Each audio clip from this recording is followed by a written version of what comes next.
Welcome back, everyone, to the Algebra Graph Theory Seminar. This week, our speaker is Maarten de Boeck, talking about Neumaier graphs. Thank you, Sabrina.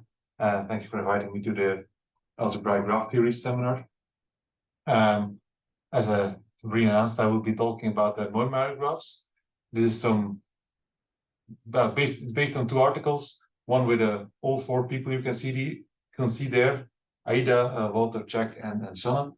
And then the second paper with only Aida and Shannon. So to start, I'll just introduce the concept of Neumaier graphs, of course. And what I need to announce here, is something that most of you are probably very familiar with, is some kind of regularity in graphs.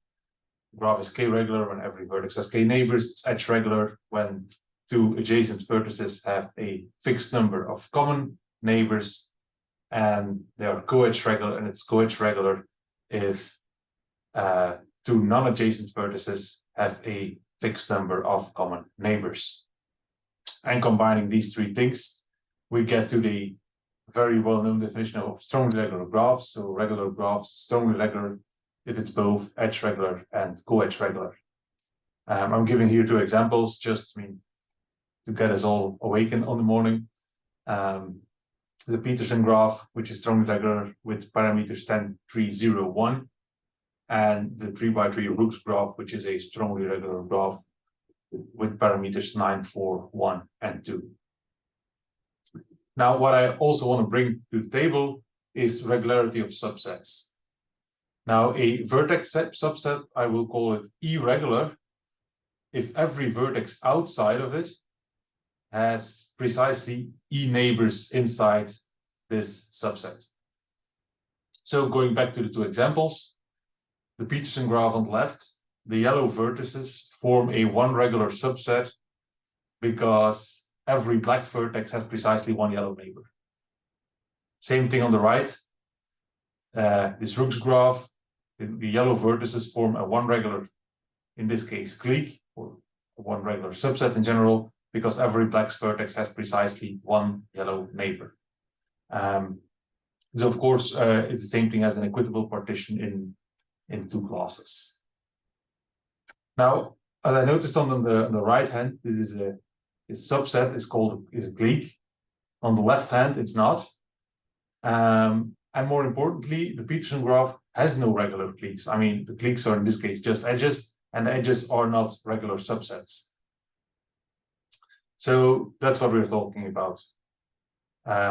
Regular subsets, and in particular, regular cliques. And the reason is this theorem by Neumaier from 1981.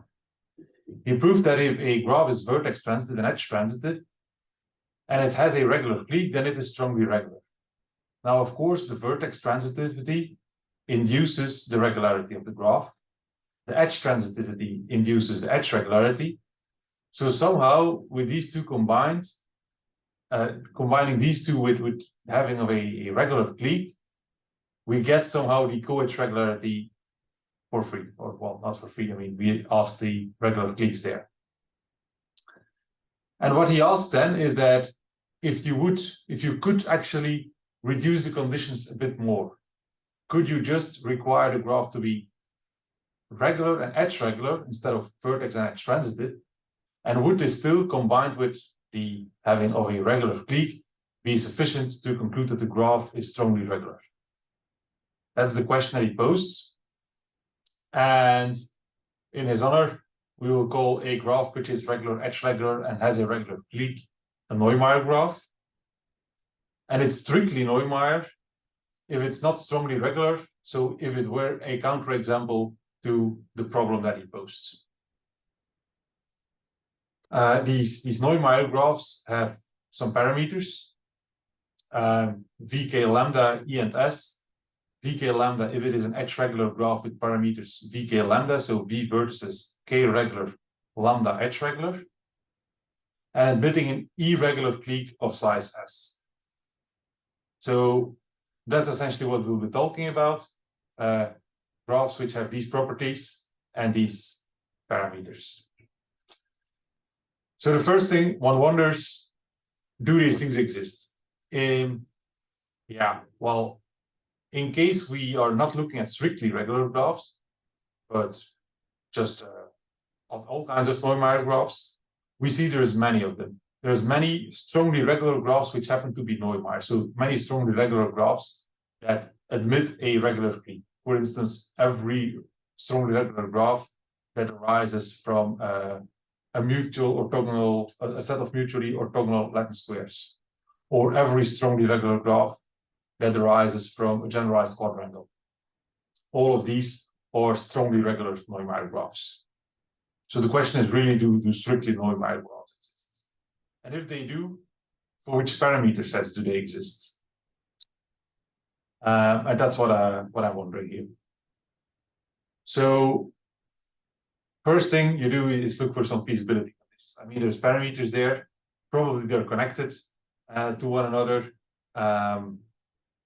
Probably there are some inequalities that needs to be fulfilled. Well, that's the thing we first look at. Now, first things first, a Neumaier graph is an edge-regular graph. And since the dawn of time, we know a few conditions on the existence of edge-regular graphs. That's conditions 1 and 2 here, which are taught in every intro to linear algebra class, I assume. Then Neumaier, who posed a problem and studied it, proved a few conditions by standard counting arguments. So conditions 3 and 4 are your standard double counting arguments, and give a quadratic and a cubic relation between the parameters.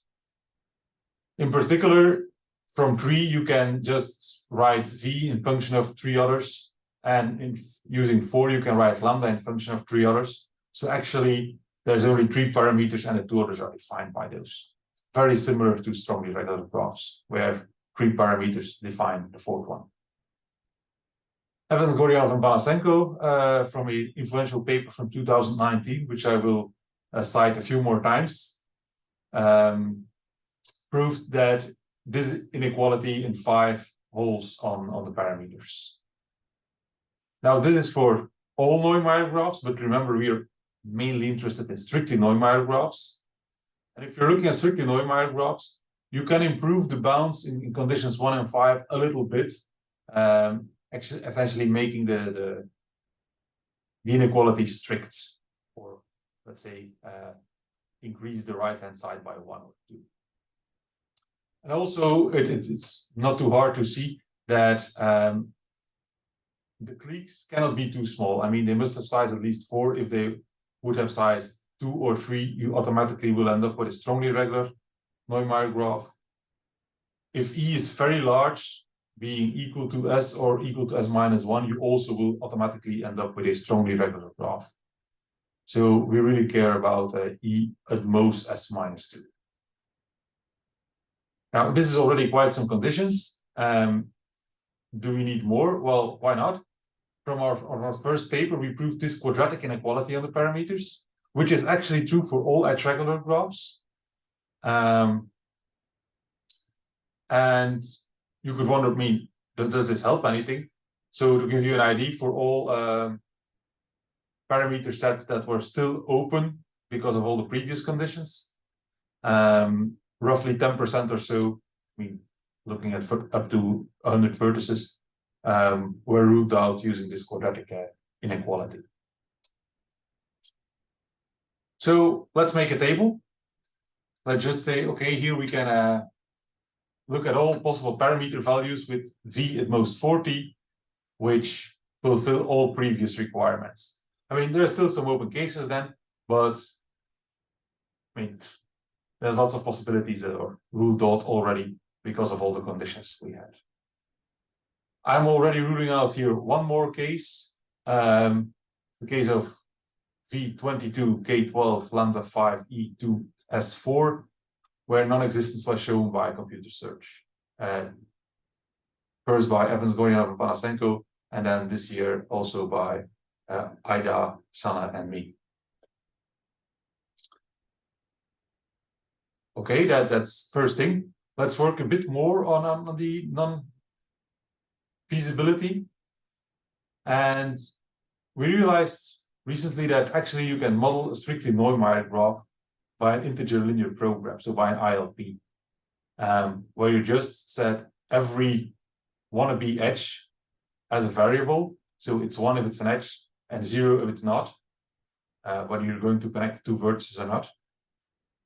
Same thing for every pair consisting of a vertex and two other ones, which is a variable actually telling you whether U is adjacent to both V and W or not. This is something you'll need to count the edge regularity. Of course, Y is directly determined by the axis, but you cannot just multiply them because it's a linear program. But by these two inequalities, you can connect the Y variables immediately to the X variables. And then regularity and edge regularity or straightforward linear equations. Then, of course, we want to have a regular clique. So we're going to fix some edges, set those variables equal to 1. We're going to impose the clique regularity, which again gives us a set of linear equations. If we're very lucky with the parameter sets, we can actually just fix the edges here. And then, of course, we want to make sure that what we end up is a strictly Neumaier graph. So we need to break the co-edge regularity. I write here if necessary, by which I mean if there wouldn't be a strongly regular graph with the same parameter sets, it's not necessary to do so.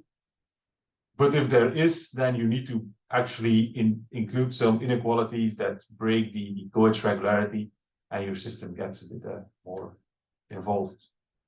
Now, using these ILPs, we were able to disprove the existence of 5 more parameter sets of strictly Neumaier graphs. And especially, I mean, the 55 is a bit surprising. I mean, it's a bit higher than all the others. We were hoping we could do some small values of the number of vertices. But also the 55 was manageable. So probably there is going something on there that we don't yet get. So that's what I want to say about non-existence. So let's have a look at existence of strictly Neumaier graphs. Because the influential results from 2018 tells us that they actually do exist. So Neumaier posed this question in 1981, and it took until 2018 to solve it and find examples. And actually, this example has only 16 vertices. So it's maybe surprising it took us so long, but here it is. And it is an example, 16 vertices. The clique is here in the middle. So I remind you, A must have a regular clique. So here we have a clique with 4 vertices, and every black vertex or non-yellow one has precisely 2 neighbors inside here. But it is a strictly Neumaier graph because you can check that the 2 orange vertices have 8 common neighbors, while the 2 green ones only have 6. So proving that it's not co-edge regular. It's actually really a strictly Neumaier graph. So Greaves and Koolen 2018 were the first ones to show this, that they actually strictly Neumaier graphs exist. And they gave an infinite family, all having E equal to 1.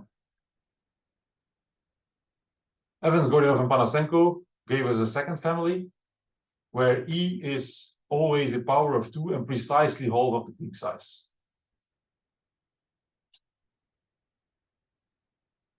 And then I want to point out that the Neumaier graph I showed you on the previous slides with 16 vertices is unique up to isomorphism. And we were able to find a computer-free proof this year for that fact.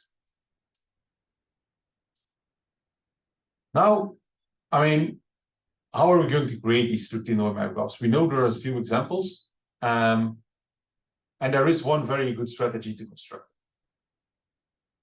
And I'll give you an example here for 24 vertices. Now I start with the graph, which you might well know, which is the icosahedron.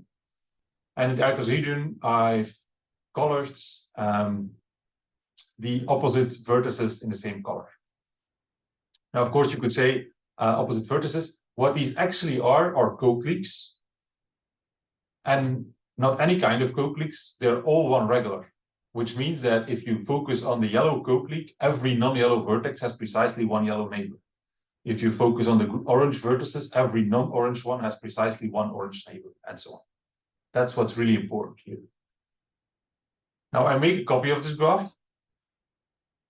hence I get 24 vertices.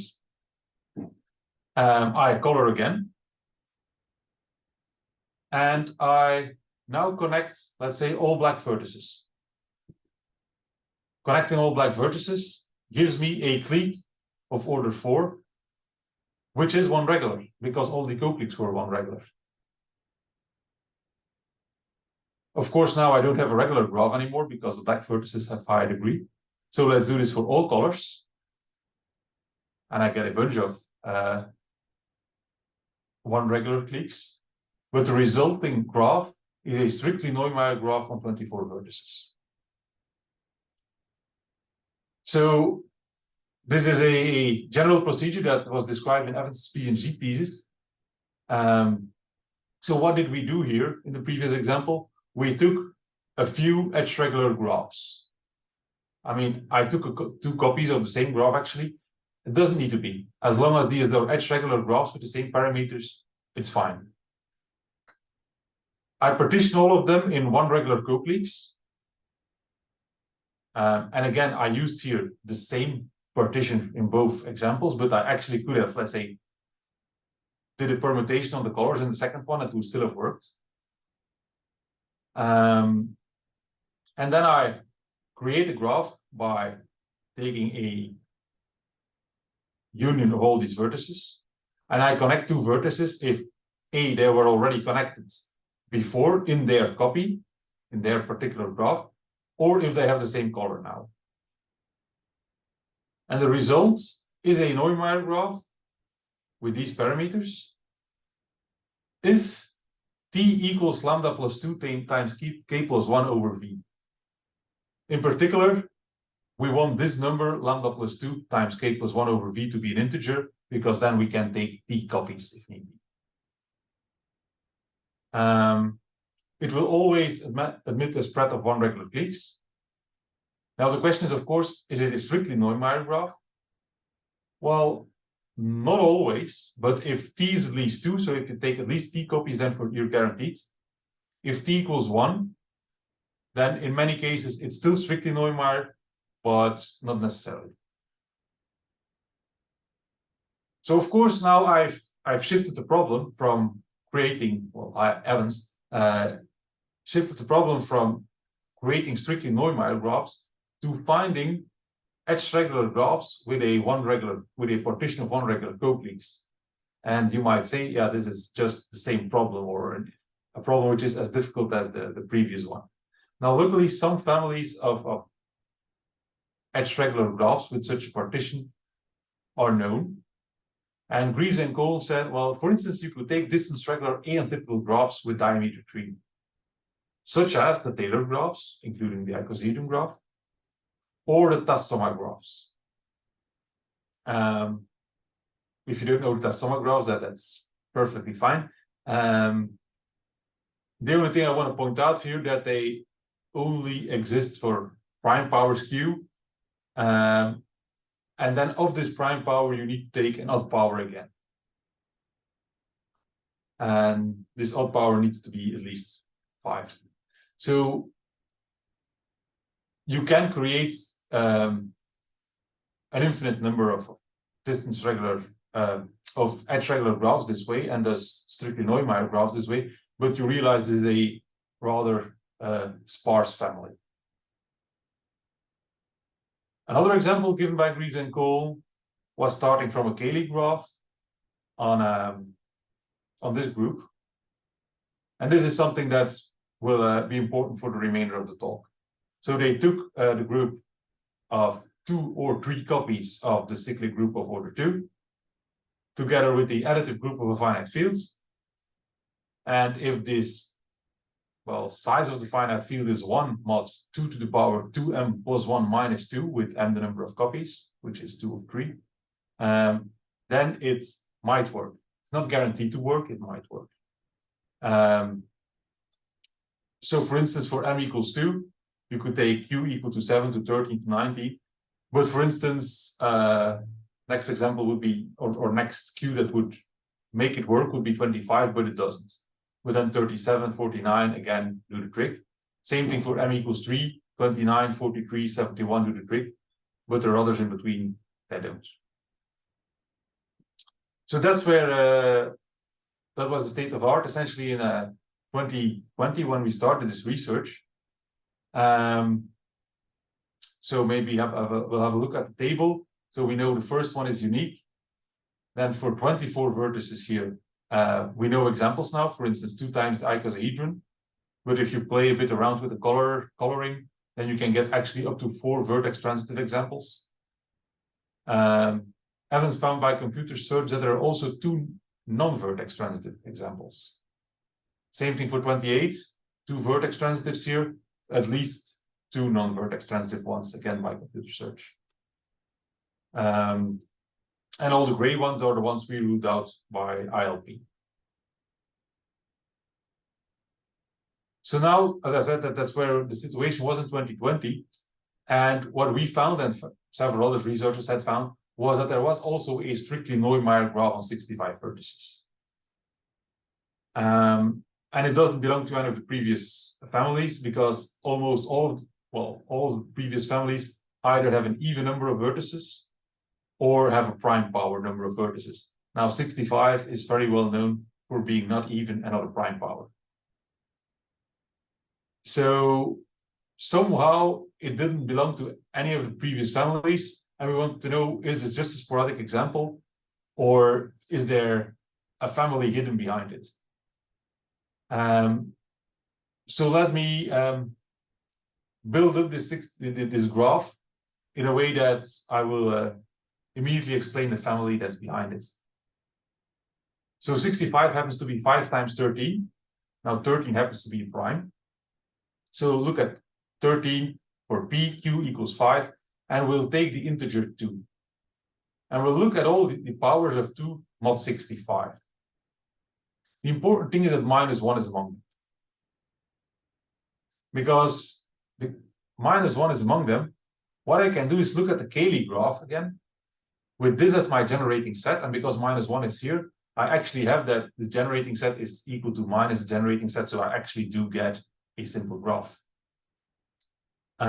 So this graph happens to be edge-regular with these parameters, and it has a spread or a partition in 1 regular co-cliques, and the 1 regular co-cliques are the co-sets of the subgroup generated by 30. So, and then we do the check. Indeed, lambda plus 2 times k plus 1 divided by v happens to be an integer, it's 1. So we take 1 copy of this graph, we connect all the vertices with the same color, so all the ones in the same co-clique. And what we get is a Neumaier graph, and it happens to be a strictly Neumaier graph. So remember what I said before, if t is at least 2, we're guaranteed, but also if t equals 1, in many cases, we'll find a strictly Neumaier graph. Now, this is the idea that's behind this graph on 65 vertices. And, well, I mean, if you see it this way, it's easy how to generalize this, but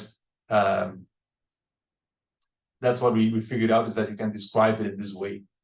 So more generally, what we do is we take an integer such that one of its powers mod a certain integer is -1. And we use then its set of powers to create a Cayley graph on this set of on the group of integers mod n. And then n happens to be the product of a prime p and an odd number q. Then we take A such that it has order p minus 1 if reduced mod p, and indeed such that it is -1. -1 is among its powers, mod p times q. We construct the Cayley graph, we get an edge-regular graph with these parameters. And now the important thing comes, this lambda actually is the size of the intersection of this set of powers with this set of powers plus 1. And that's the important thing, because we need in general that lambda plus 2 times k plus 1 over v is an integer. So this comes down to the fact that this intersection size equals minus 2 mod q, with q the chosen odd number. This is of course quite a condition, and one could wonder, yeah, is 65 not a lucky hit with a equals 2, or are there really other examples? Well, we switch on the computer, and apparently we have several other examples. So for q equals 5, we have all these possible primes. For instance, here when you have q5 and p149, you see that taking a different integer that generates the powers actually can give you a very different set of parameters for the graph, because your intersection size is very different. Also here for q equals 13, we find two non-isomorphic edge regular graphs on the same p starting from different a's, and they have the same parameters in. So instead of taking 2 copies of this one or 2 copies of this one, I could take 1 copy of this one and 1 copy of this one here. So that gives me an abundance of possibilities for the strictly Neumaier graphs. The critical question here is, of course, I said q had to be odd, and I'm right about that. But all these examples I'm giving you here are q equal to prime. So you could wonder, maybe the proof works for q a general odd number, but there are no examples for other q's. Luckily, there are. For instance, for q equal 25, we find a lot of primes and corresponding a's such that the whole thing works. So that's a lot of new examples. And now I'm going to show a little bit number theory at you. I'm sorry for that on a Monday. But what we wondered was the following. So for which q's can we find primes and an integer then, such that we can construct actually a strictly Neumaier graph in the way we want to do it? But because if we go back to the table, notoriously a few numbers are absent. There is nothing, there is no 3, there is no 9 here, there is no 15. So something is going on. So for some q's we don't find anything. For others we do find several, but it is actually an infinite number. That would be nice. So could there be an infinite number? Maybe there is one fixed q for which we could already find an infinite number of examples, which would even be better. And the best thing that could happen to us is that there were an infinite number of q's for which we always get an infinite number of examples. So that's what we want to investigate. And again, what we really need to look at is this intersection size. So we have a set of powers, we intersected with this set of powers shifted by 1, and we want to know whether this size mod q equals -2. Luckily, we found a formula that expresses this intersection size. And it's ugly, I know. And there is a lot of things in it which I haven't introduced yet. The p we know, and that's roughly it, right? The Kronecker delta, we also know that. But there is psi's and b's and j's, and what is all this thing? So we have our number a, our integer, or the one that we are looking for. We reduce it both mod p and mod q, we get alpha and beta, and n will be the order of beta mod q. We have xi, which is a mapping going from the finite field of order p, which is actually just the integers mod p, to the group generated by beta in the integers mod q, just by corresponding powers. Now, from this group generated by b, we can also go to the nth roots of unity, because b has order n in a standard way. And chi is just a combination of these two. B is the set of integers or elements generated by b integers mod q, such that b minus 1 is also there. And then g is the Jacobi sum of two characters. Chi is indeed a character. So what we're looking here at is the Jacobi sum of powers of chi's, where the chi's are how I introduced it here. Now, does that look any better? Well, yeah, because let's look at an example. For instance, if we take q equals 5, if we take our beta equal to -1, then b will be 0, it will be the empty set. So obviously this intersection will be the empty set, because I mean, that's what's just gonna happen here. For beta equals 2, we create all the mappings. We, for instance, have that psi of beta is I, the complex unit. And we also find that b equals 5 mod 8.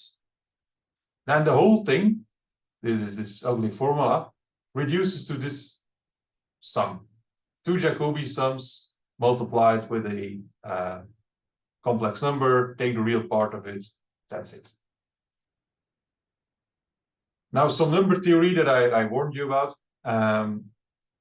A prime number can always be written as the sum of two squares. One of them 1 mod 4, and the other one equal to the first one mod p times a p minus 1 over 4th power of alpha. Now, the good thing is that then you look at the standard works on Jacobi sums, and they say, but if you know that, you can express these Jacobi sums using x and y's. And this whole thing just reduces to this simple formula. Now, that's something we can work with. And when I say I work with, I mean if we use some big number theory results. For instance, it's known that in an arithmetic progression, with the difference one number, you can find an infinite number of values which are equal to another number, which is co-prime with the difference. This is a well-known result by Dirichlet, but it's not only true for the integers, it's also true for the Gaussian integer or for the Eisenstein integers. And if we know that, well, let's look at what we had. We had this intersection size equal to this thing. We want it to be 3 mod 5, which is actually just saying that this must be x and y must be solution of this quadratic equation mod 5. Now, this is an equation I can solve, luckily. And for any x and y here that solve it, we can say, oh, but we also we had to require that x squared plus y squared is 5 mod 8. But I mean, that's another quadratic equation. We combine these two things and we say, look, for instance, an example would be that x is 5 mod 20 and 6 is and y is 6 mod 20. So actually they're saying that I need to look at numbers pi, which are mod 20 equal to 5 plus 6i over the Gaussian integers. If I find such one, then by multiplying with its conjugate, I get a prime number which satisfies all the conditions. And because of this result by Dirichlet, I know that there is such an infinite number, and I get there. So for q equals 5, or for any q, which is the product of prime numbers, which are all 1 mod 6. So for instance, smallest example would be 7, but also 13, or 7 squared, or 7 times 13. All of these, there is an infinite number of primes and integers, such that the condition that I was looking at is fulfilled. So for an infinite number of q's, we actually get an infinite number of strictly Neumaier graphs. So this construction is quite valuable. And we're actually even able to say a bit more. For q equals 5 and q equals 7, we could actually compute the density. So for q equals 5, the density of primes, which makes the whole thing work, is 7 over 64. For q equals 7, it's 1 over 12. So the families that we find are definitely not very sparse. I mean, we really find a lot of examples here. So that's what I wanted to say about this construction. Along the way, however, we also found a few results about non-admissible Qs. So for instance, if you do the whole argument for Q equals 3 or any multiple of 3, you find immediately that it's impossible that the condition is ever met. Also for any Q, so odd number, which is the product of a prime number, which is 3 mod 4 and a Fermat prime, and possibly something more, it will always be impossible to use it because the intersection size will always be 0. So we have quite a good idea about which Qs are admissible and even give an infinite number of examples and which are not. So so far for this big construction using P's and Q's, stepping back from the number theory part. If you didn't pay too much attention for that, that's okay. I have a small final example here. That's a bonus track. And we're going back to essentially square one. I look at the Latin square graph. And I'm quite convinced most of you know about Latin squares. And using a Latin square like this, we can construct a Latin square graph. The vertices of the graph are just the positions, essentially.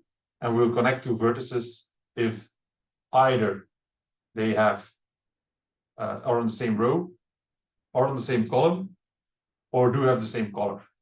Let's say they have the same entry. And I'm starting here from a Latin square graph with 25 vertices, so a 5 by 5 Latin square. Now, actually, up to isotopy, there's 2 types of Latin squares of order 5. We start from this one, and it must be this one. You can't start from the other one. In particular, this is one in which you have a subsquare of order 2. Now, we will look at the subgraph of this graph. These 3 vertices are adjacent because they're on the same column. These 3 because they're on the same row. And these 3 because they have the same color. But somehow inside this graph, you have a 3 by 3 Brooks graph, which is maybe surprising given that we start from a 5 by 5 Latin square. But it's there. And what we're now going to do is delete these edges, replace them by these. It's kind of switching. And the resulting graph is now a strictly Neumaier graph with parameters 25, 12, 5, 2, 5. Now, this is, well, at least to us, it was somehow surprising that by only deleting 9 of the edges, there is 150 in total. Deleting 9 of them, getting them back, getting 9 others in place, it's again Neumaier graph. I mean, maybe it's not too surprising that if it is Neumaier graph, that it's strictly. But the fact, for instance, that it's edge regular, I mean, what's surprising to us? I mean, we introduce a few edges there, new ones, and it works out. I mean, their number of common neighbors is the right ones all of a sudden, which is,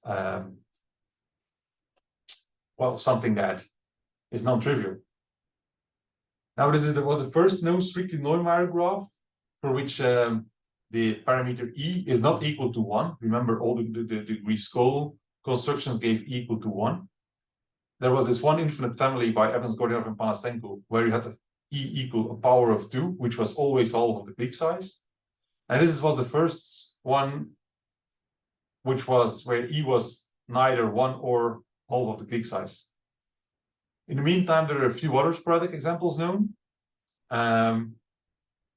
But this is still the only one which is not vertex transitive. And by the way, which is also defined on an odd number of vertices. So this is really some special graph. I still hope it is part of an infinite family, but it's my biggest frustration from the last year that we're not able to put it in an infinite family. But all ideas are welcome, of course. Let me finish by going over a few open questions and problems in this regard. The main question is, of course, which parameter sets are admissible as parameter sets of strictly Neumaier graphs? I mean, we've been doing a lot of work in that regard. Well, not only us, but other researchers as well. There are still a lot of open cases. So that's, of course, the primary question. Second question is something that I also want to put forward, because up to our example here, there were non-vertex transitive Neumaier graphs known before, but they always had the same parameter sets as known strictly Neumaier graphs with word parameter sets. This is also the first parameter set for which we know the existence of a non-strictly Neumaier graph, a non-vertex transitive strictly Neumaier graph, but not the existence of a vertex transitive one. So maybe these parameter sets which admits vertex transitive strictly Neumaier graphs and the one which admits strictly Neumaier graphs in general are not the same. And it's really something that blows my mind. Second problem is, of course, whether it's possible to generalize this construction to other rings. I mean, we looked at the ring of integers mod p times q. Is it possible to construct it to other rings? Now, with another PhD student of Abiad, we're working towards that. We have already slight generalization, but I mean, there are so many rings that one can look at. So I hope that something else is possible there. Also, Latin squares. We have one construction for one sporadic example arising from a Latin square. I would hope there's other Latin squares that give nice constructions of Neumaier graphs. And finally, there is the eigenvalue question. I know this is an algebraic graph theory seminar, and people love to talk about spectra of graphs, and I haven't said a word about that so far, for which I apologize. But we know that strongly regular graphs always have 3 eigenvalues. And it was proven by Zeijlemaker, Koolen and Abiad that a strictly Neumaier graph can never have 4. And then many examples that we know, for instance, everything that derives from these Taylor graphs of this infinite family by Evans, Gordonov, and Panasenko, all had 6 eigenvalues. So for a few years, it has been an open question whether a strictly Neumaier graph has 5 eigenvalues. And I really wanted to put it forward here as one of my main open questions. And I made my slides a few weeks ago, and then I got an email that yes, it is possible for a strictly Neumaier graph to have 5 eigenvalues. So Greaves and Koolen, the computer search, found an example with 48 vertices that has 5 eigenvalues. So all my attempts in the previous years to disprove this were futile. It does exist. Now, of course, we know there are so many, infinitely many, with 6 eigenvalues. So it would be very strange if there would be only one example with 5 eigenvalues.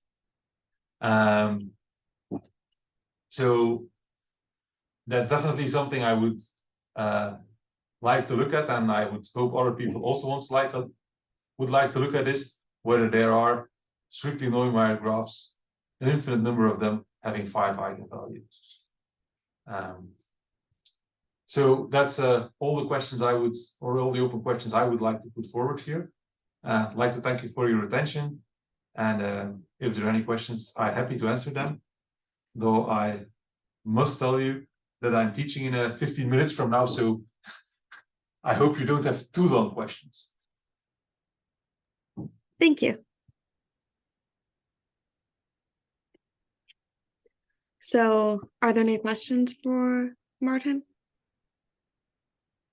So I have one. If you could go back to the previous slide, just yeah, that last example you have with the So this was a really very new example.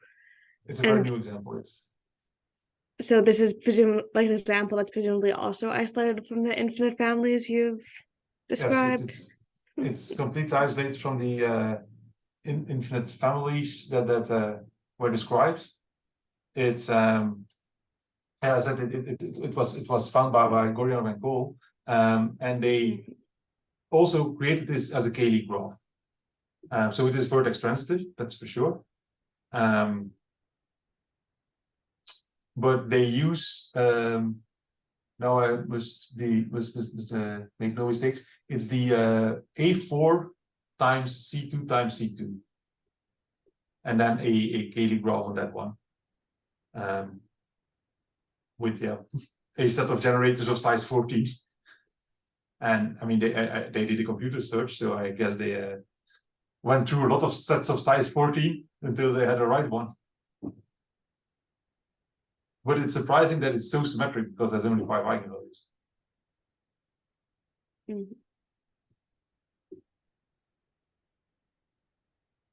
I mean, this is for a Cayley graph. Let's say that this graph on 65 vertices that we found, and then put an infinite family, has like I don't remember the exact number of eigenvalues, but was quite. I mean, Shan is here. Maybe she knows the exact number, but it was, I think, 30 or something. So for a Cayley graph, to have such a small number of eigenvalues is somehow surprising.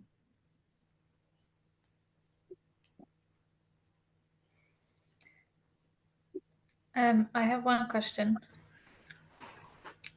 So did you say that all the graphs from your construction have 6 eigenvalues? No, from our construction, definitely not. It's this family here in the middle, the only one where the only infinite family that we have with E not equal to 1. All of these have 6 eigenvalues. Okay. And then yes. Sure, it's just how do you know that? Is that like obvious? It's not obvious, but this is a construction. I mean, this construction starts from an affine polar graph on the vector space f2 to the power 2n, to the 2n dimensional vector space over f2, and then they do switching there, which involves roughly 4 times 2 to the power n, so 2 to the power 2n plus 2 vertices. But the construction is given there. And then if you, look at this construction, how it works, you actually can prove that it has only 6 eigenvalues. You can essentially describe it. Yeah, I mean, you can find your eigenvectors right there, essentially. Okay, so sorry, did you say at least 6 eigenvalues? No, precisely 6. Okay. Okay. Cool. Thanks.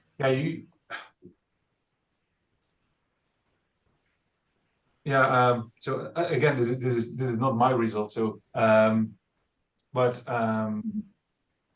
because you have the construction, you can just describe. I mean, you can just compute the eigenvalues there. It's not too hard. Okay, cool. Thanks.